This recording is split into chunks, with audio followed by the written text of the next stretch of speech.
Ketika Ratu Negeri Sheba mendengar kabar tentang Salomo, berhubung dengan nama Tuhan, maka datanglah ia hendak mengujinya dengan teka-teki. Ia datang ke Yerusalem dengan pasukan pengiring yang sangat besar, dengan unta-unta yang membawa rempah-rempah, sangat banyak emas, dan batu permata yang mahal-mahal. Setelah ia sampai kepada Salomo, dikatakannya lah segala yang ada dalam hatinya kepadanya.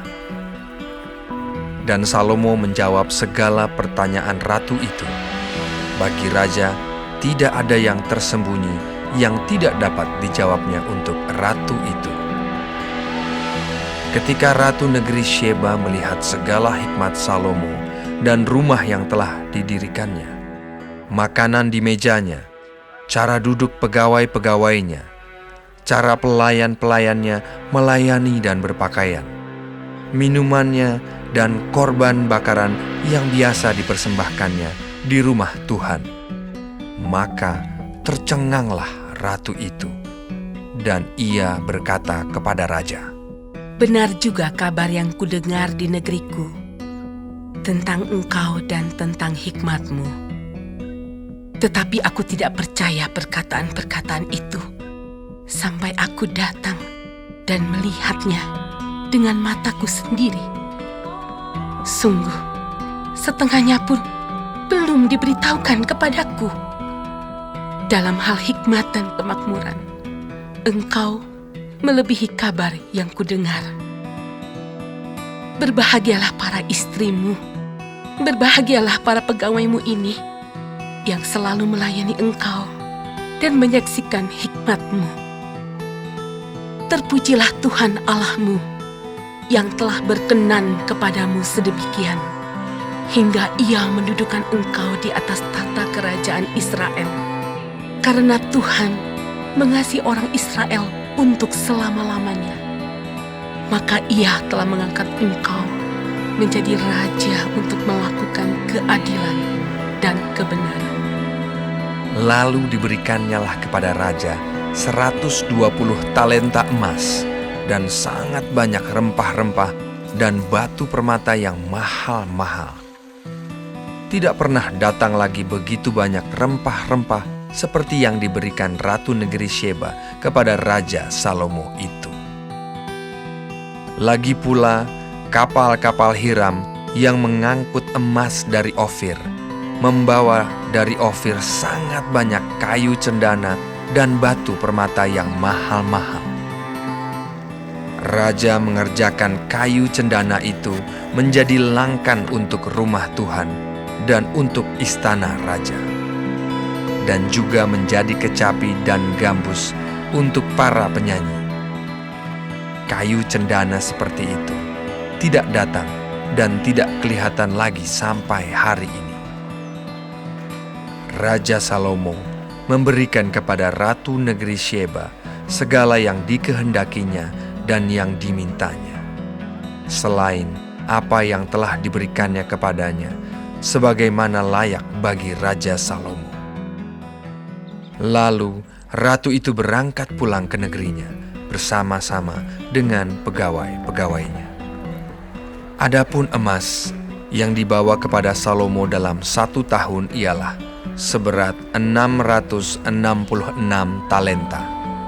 Belum terhitung yang didapat dari saudagar-saudagar dan dari pedagang-pedagang dan dari semua raja Arab dan bupati-bupati di negeri itu. Raja Salomo membuat 200 perisai besar dari emas tempaan. 600 shikal emas dipakainya untuk setiap perisai besar. Ia juga membuat 300 perisai kecil dari emas tempaan. 3 mina emas dipakainya untuk setiap perisai kecil. Lalu raja menaruh semuanya itu di dalam gedung hutan Libanon. Juga raja membuat tahta besar dari gading yang disalutnya dengan emas tua. Tahta itu 6 tingkatnya. Pada tahta itu ada di sebelah belakang sebuah kepala bundar, dan pada kedua sisi tempat duduk ada kelek-kelek. Di samping kelek-kelek itu berdiri 2 singa. Sedang 12 singa berdiri di atas ke-6 tingkat itu sebelah menyebelah. Belum pernah diperbuat yang demikian bagi sesuatu kerajaan. Segala perkakas minuman Raja Salomo dari emas, dan segala barang di gedung hutan Libanon itu dari emas murni. Tidak ada barang perak, sebab orang menganggap perak tidak berharga pada zaman Salomo. Sebab di laut, Raja mempunyai kapal-kapal Tarsis, bergabung dengan kapal-kapal Hiram. Dan sekali 3 tahun, kapal-kapal Tarsis itu datang membawa emas dan perak serta gading, juga kera dan burung merak. Raja Salomo melebihi semua raja di bumi dalam hal kekayaan dan hikmat. Seluruh bumi berikhtiar menghadap Salomo untuk menyaksikan hikmat yang telah ditaruh Allah di dalam hatinya.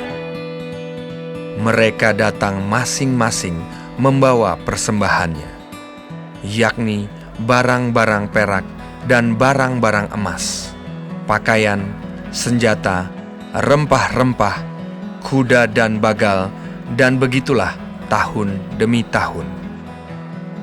Salomo mengumpulkan juga kereta dan orang berkuda, sehingga ia mempunyai 1.400 kereta dan 12.000 orang berkuda, yang semuanya ditempatkan dalam kota-kota kereta dan dekat raja di Yerusalem. Raja membuat banyaknya perak di Yerusalem sama seperti batu, dan banyaknya pohon kayu aras sama seperti pohon ara yang tumbuh di daerah bukit. Kuda untuk Salomo didatangkan dari Misraim dan dari Kewe. Saudagar-saudagar raja membelinya dari Kewe dengan harga pasar.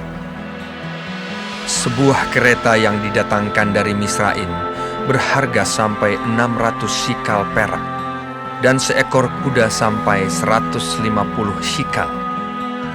Dan begitu juga melalui mereka dikeluarkan semuanya itu kepada semua raja orang Het dan kepada raja-raja Aram.